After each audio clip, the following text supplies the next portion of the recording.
Hey, this is Jarrett, the new dad, and I was given this product to review, and it's a great product so far. I just installed this on this sharp corner here along the furniture that we have to hold all of the items for the kids, and it's right next to the snack container. So a lot of the times the kids will not watch where they're going and kind of trip over themselves.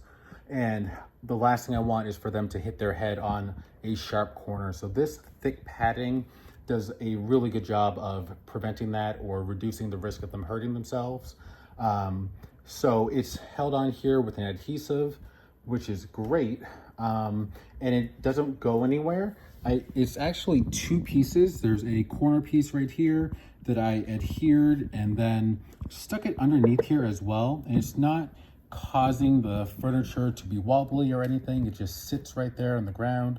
Now, if you wanted to remove this from any furniture or any items in your home, you would just take a hair dryer. You would just use the hair dryer to heat up the adhesive, and then you can peel this right off pretty easily. That's a great way to remove these if you're moving or if you didn't like the spot that you put it in. So I would definitely recommend this for your home.